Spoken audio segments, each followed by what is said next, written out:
تلبسوا الحق بالباطل وتكتموا الحق وانتم تعلمون. دا بل مسله کتمان حق. کتمان حق ډېر غټه ګناه ده چې حق پټول. حق ویلم ګران دي او حق اورېدلم ګران دي. خو حق ویل که ګران دي ویلې او که اورېدلم ګران دي خو ویلې شته حق به وي. قل الحق ولو مر. حق وای اگر کترې خولې نه. کتمان حق او علم پټول څومره لوی ګناه ده. مشکات کتاب العلم کې مبارک حدیث د رسول الله صلی الله علیه وسلم ده چې نبی علیہ السلام فرمایي چې د چانه د یوې مسلې تپوس وشو او دا هغه مسله پټه کړله الجمه الله بلجام من النار يوم القيامه. طلب الله د قیامت پر ورځ باندې په دې پوزه کې د اور په ځوان واچي ځکه علم پټ کړی دی او علم چې چا پټ کو حق مسله پټ کړله د هر څه د وجه چې پټ کړی دا غټه ګناه ده. او به ان شاء الله د سورۃ البقره کې براش کې یو مولا مسله پټ کړله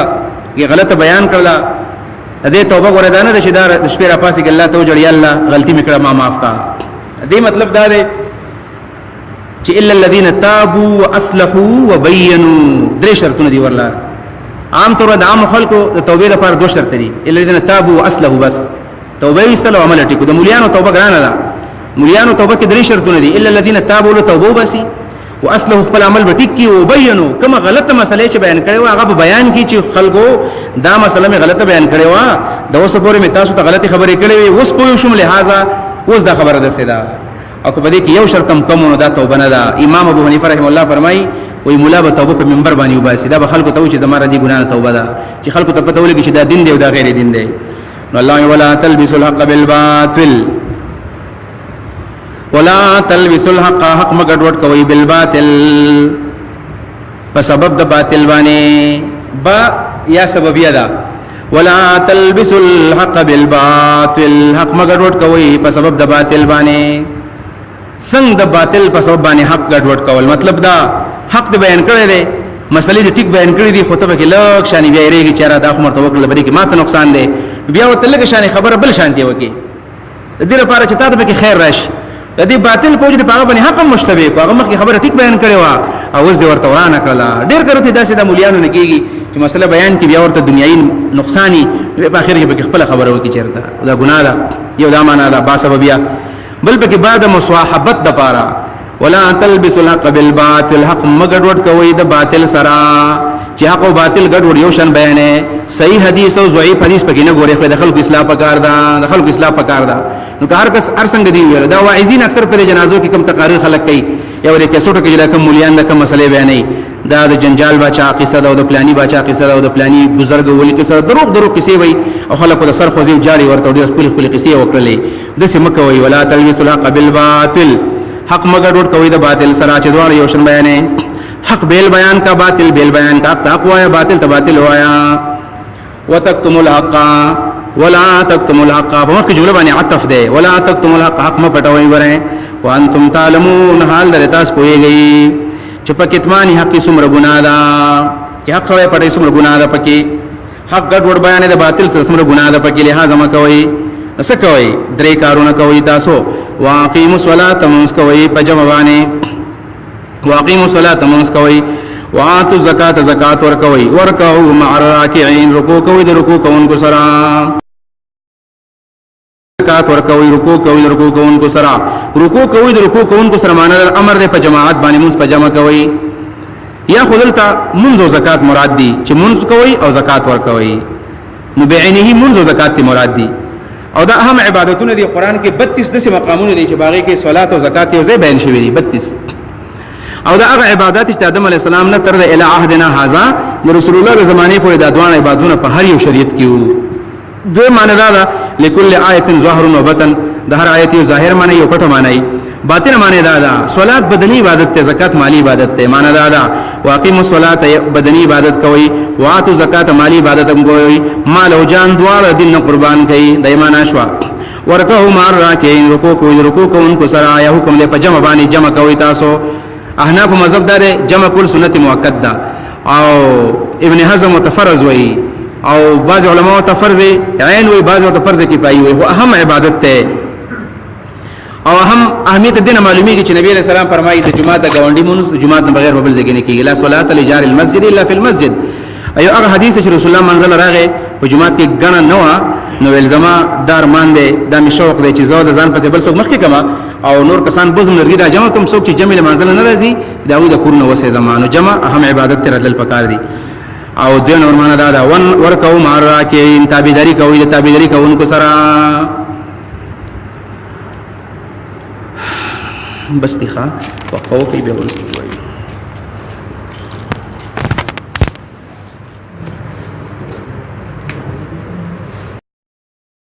من الشيطان الرجيم بسم الله الرحمن الرحيم أتأمرون الناس بالبر وتنسون أنفسكم وأنتم تتلون الكتاب فلا تعقلون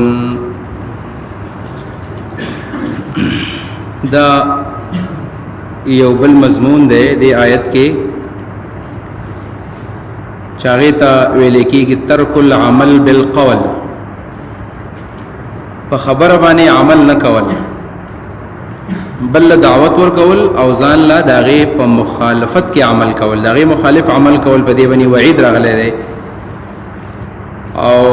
بل ځکه الله فرمایي چې ایها الذين امنوا لم تقولون ما لا تفعلون كبر مقتا عند الله ان تقولوا ما لا تفعلون مسلمانانو تاسو د سیولې کوي چې بل ته وی خبري حکم کوي په خپل باندې پاغي عمل نه کوي او د الله پنځ دا ډېر د غصه خبره ده الله کډر غصه کیږي چې د تاسو کوي الله فرمایا تامرون الناس بالبر آیات حکم کوي نور انسانانو ته د نیک عمل بالبر د نیکي وتنسون انفسکم پریدیتا خپل ځانونه تنسون تتركون پریدیتا انفسکم خپل ځانونه وانتم تتلون الكتاب حال دا تاسو کتاب مولوی کتاب نو تورات ته تاسو په تورات باندې پويږئ او په تورات کې دا خبر اشتره چې به دې ګډه لوی ګناه ده افلا تعقلون تاسو عقل نشتا تاسو نه پويږئ په خپل کار عمل باندې نو آیت خو عام ده چې په قول او فعل کې موافقت پکار ده تضاد ګناه ده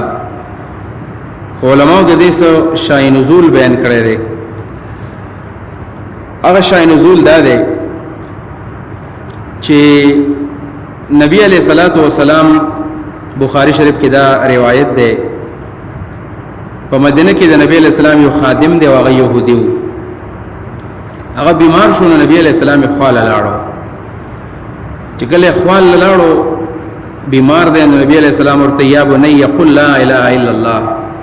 بچا کلمه وایا د سی وای چې لا اله الا الله نو خپل پلار ته وکتل چې پلار مې ولال دی او پلار ته اوس غوسه شي ځکه پلار مې يهودي دی او دا خپل مې يهودي دی نو پلار ورته ویل اول خو پسکته ابوه پلار چپ شو نو چې چپ شو نبی علیہ السلام په دویم ځل ورته بیا ویل یا بني يقول لا اله الا الله بچا کلمه وایا نو بیا دې ماشوم دې پلار ته وکتل نو پلار ورته ویل اتع ابو القاسم یا بنيا بچا د خپل د ابو القاسم منا ابو القاسم د نبی علیہ السلام نوم دی نو غالک ویل اشهد ان لا اله الا الله واشهد انك رسول الله دا گواہی ورکړه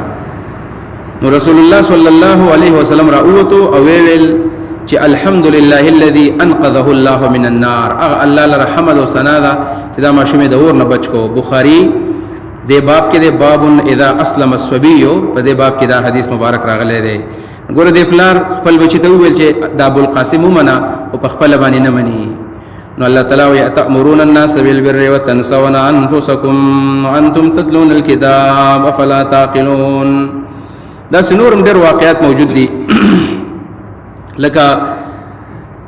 تفسیر در المنصور کې یو بل روایت ده چې یو الک ورکېدو نو پلاره ورته خواته ناستو د خپل تسلی د پاره ځان له تورات وایو لکه منګم چې کله سوق وفات کیږي نو قران خواته وایي سورته یاسین وایو نبی علیہ السلام فرمایي لقنوا موتاکم سورته یاسین قریب الموت سړی ته سورته یاسین وایي ساتي په اسانه باندې خيږي کلمه ورته ور یادېږي نو پلاره تورات وایو په دغه ټیم کې نبی علیہ السلام خپل راغی نو نبی علیہ السلام چې کله خپل راغی نو تورات کولاو دی نبی علیہ السلام ورته وی چې هل وجدت فی التورات وصفی دا په تورات کې زما صفت اومندو چرته ته تورات وی زما صفت دې په معلوم کړی ده کنه نو دې پلار چې کله اشاره وکړه او اشاره وکړه چې نه داسې سره وخوځو چې نه ستا صفت په تورات کې نشته دی او دا ماشوم بیمار دی پلار د تورات وای او پلار ویل چې ستا صفت موږ نه دی اورېدلې او نه مې دی موندلې په دې کتاب کې په دې دوران کې هغه ماشوم گویا شو او ورته وایي چې نعم والله فقد وجدنا وصفك او زمونږ د په الله باندې قسم چې ستا صفت موږ په تورات کې موندلې دی او دا غینه وروسته بیا هغه ماشوم ویل چې اشهد ان لا اله الا الله واشهد انك رسول الله او دا غینه بعد بیا وفات شوی دی الله یتامرون الناس نور خلق ته حکم کوي د نه کوي وتنسون انفسکم خپل ځان د نه یې خپل ځان پرې دی وانتم تتلون الكتاب حال در تاسو کتاب ولولئ افلا تعقلون اي تاسو سوچ نه کوي په خپل کار عمل باندې واستعينوا بالصبر والصلاه وانها لكبيره الا للخاشعين واستعينوا امداد ورید الله نا بالصبر فصبر کول باندې والصلاه په مسکول باندې د الله امداد په صبر باندې په موز باندې وړي یعنی د الله نه امداد غواړي صبر کوي الله بس تاسو امداد کوي او منځونه چې کوي نو الله بس تاسو امداد کوي صبر او منز عبادت خو ډیر زیات دي خدلته کې الله رب العالمین خصوصي تور باندې دوه اعمال ذکر کړل چې یو صبر دی بل منز دی د دې دوه اعمالو څخه خاص فضیلت او خاص اهمیت نو هغه د مفتی محمد شفیع رحمه الله معارف القرآن کې دا ذکر کړی دی چې اصل کې انسان دا کمزور دی او ټیم په ټیم ورته بیماری لګي سب باطنی بیماریاں دي او ظاهري بیماریاں دي داغه پر وضاحت هم شوی د بیمارو خود ټول لوی بیماری ورته دوه لګي انسان ته یو د حب مال د مال مینا د انسان بیماری ده چې د مال سره ډېر مینه حب مال دا بیماری ده چې کله د انسان د مال سره مینه پیدا شي نو دا بیا په هر څه غالبيږي دیو جن مال به د ضرورت په حیثیت باندې استعمالول جایزي اس ګناه نه ده رسول الله صلی الله علیه وسلم فرمایي نعم المال الصالح للرجل الصالح د نیک سړي سره حلال مال ډېر خون کوي نبی عليه السلام وي خو مینه به سره دومره نه کوي چې مینه د سره وکړه بیا د حلال او حرام تمیز نه کوي او دویم نمبر دی حب جاه و جلال د انسان د خپل ځان سره مینه ای د خپل ځان د خپل سټیټس سره چې زه د ټولو نه مالدار وې او خلکو د ماته سلام کولې ماته پاسې دې کې ناشته د دو بیماری چې کله انسان ته ولګي نو دا انسان بیا هلاکیږي د دې دو بیمارو علاج صرف او صرف په منځ باندې کیږي او په صبر باندې کیږي په منځ باندې څنګه کیږي په صبر باندې څنګه کیږي په صبر باندې وای علاج کیږي د حب مال یعنی مال د سره او تصبر کې نو استاد له شراب غواړي ته صبر کوما ځکه صبر به درست اقسام بیان کوم نو کوی بشي چې صبر څنګه کیږي دا شانه غلا ته به ځل کیږي ته صبر کوما او د دې سره سره حرام مال ګټل قسمه قسم طریقې دي ته صبر کوم نو په دې طریقه باندې به د مال من است ختم شي په حب د حب مال د بیماری په صبر باندې خکېږي او حب جاه جلال چې د ځان سره د چامینه پیدا شي ځان ته خیال کله راشي ټیم په ټیم بس هر وخت شي کې ګوري ځان ته چې زه څنګه بخکېږم هر وخت ځان ته خیالي نو دا غي طریقه ده چې د منځونه ډیر زیات کوي په دې منځ کې دا صفت دی چې سړی د خپل محترم تندې او مخ د پزمکه باندې الله تکيري نو دا د عاجزۍ نه خدا منځونه چې څوک ډیر زیات کوي سجدي ډیر لګي د خپل ځان سره مینه بیا کمیږي او دا غي طریقه بیا دا ده چې د ځان سره د خلکو مینه پیدا کیږي نو په پاکو کپړو کې دی بیا په دې په خاور باندې مونږ کې په خاور باندې خو پاک سپینې کپړې دی اغوستي او په خاورو کې په مونږ د ښاشي و د خاور باندې و دې طریقه باندې د خپل ځان سره مینه کمیږي نو وتن واستعینوا بالصبر والصلاه د الله امداد غواړي په صبر کولو سره او صلات په مون سره دا صبر دا مضمون قران کې چونګړي زیات دلته یو ځای وضاحت کو چې صبر څه ته وایي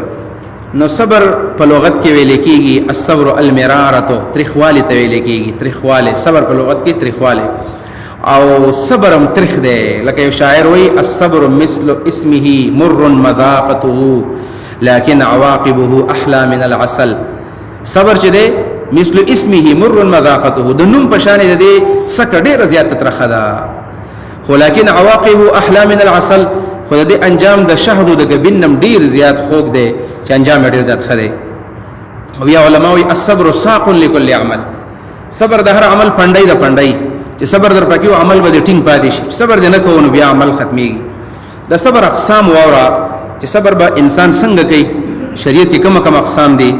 نیو ته لیکيږي صبر علی المقدور صبر علی المقدور مقدور معنا قدر او تقدیر په خپل تقدیر باندې صبر کول دې ته موږ رضا بالقضاء وایو رضا بالقضاء په خپل قضا باندې په خپل فیصله باندې صبر دي موږ ډیر زیات بار دا غلطي کوو چې بس زما د پیدا کولو څه مقصد دی او دا زول پیدا یم او زما په ژوند کې خوشحالي نشته دا قسم شیطان وسوسه د انسان زړه ته اچي دا سه غلطي خبرې دي د دنیا د معمولی مصیبت په وجه باندې موږ د خپل تقدیر نه انکار کو په دې وجه باندې لہذا صبر پکار دی په دې رضا بالقضاء صبر علی المقدور چې الله د صدر کړي بس دا ټیک دی دویم نمبر ته ویل کېږي صبر علی المامور دې ته موږ صبر علی الطاعات موایو د الله څومره اوامر دي څومره اوامر نو هغه کول اطاعت کول الله منل رسول منل شریعت تابعداري کول دا صبر علی المامور دی او صبر علی الطاعات دی او دریم نمبر ده صبر عن المحظور په ځوابانه حذر منه ته ویل کېږي صبر عن المحظور